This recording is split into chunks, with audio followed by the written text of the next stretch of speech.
Ayush meeting করতে এসে সব ইনভেস্টরদেরকে তাড়িয়ে দেয়, যেটা দেখে বাড়ির সবাই বেশ রেগে যায়। এরপরে দেখা যায় ইন্দ্রাণী গাঙ্গুলি কুসুমকে ফোন করে বলে, তুমি বেশি চালাক হয়ে গেছো তাই না? আমার উপর দিয়ে খেলার চেষ্টা করছো। আমার উপর দিয়ে যদি খেলার চেষ্টা করো তাহলে কিন্তু ফলাফল ভালো হবে না। কুসুম বলে, আমি ছোট সাহেবকে এমন কিছুই বলিনি। ওখানে যা হয়েছে উনি নিজের ইচ্ছাতেই করেছে। উনি কেন এমনটা করেছে তা আমি জানি না।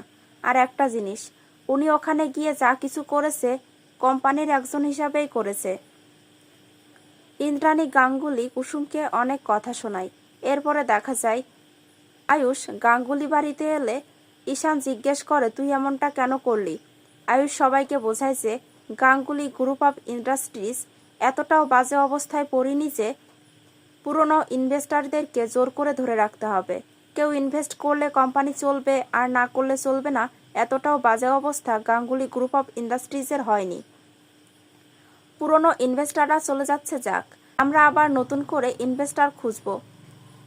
ঈশানকে বলে, তুই সব ব্যাপারে খোঁজ লাগা আর নতুন ইনভেস্টররা যাতে আগ্রহী হয় সেই ব্যবস্থা কর। আয়ুষ সবাইকে বুঝিয়ে দেয় কি কি করতে হবে।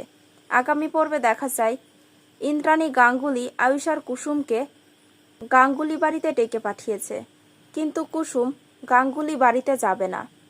আয়ুষ কুসুমকে বোঝানোর চেষ্টা করছে, কুসুমকে, তুমি কেন এমনটা করছো কুসুম? মা নিজে আমাদেরকে ও বাড়িতে ডেকে পাঠিয়েছে, তুমি কেন যেতে চাইছো না?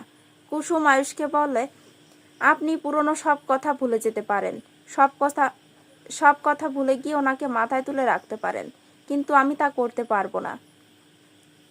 আমি ও বাড়িতে যাব না, ব্যাস। ও বাড়িতে যাওয়া নিয়ে আমাকে কোনো কথা বলবেন না। কুসুমের ব্যবহারে রীতিমতো অবাক হয়ে যায় আয়ুষ। তো বন্ধুরা, এই ছিল আজকের পর্বের আপডেট। কেমন লাগলো কমেন্টে জানিয়ে দেবে। পরবর্তী আপডেট দেখার জন্য চ্যানেলটি সাবস্ক্রাইব করো।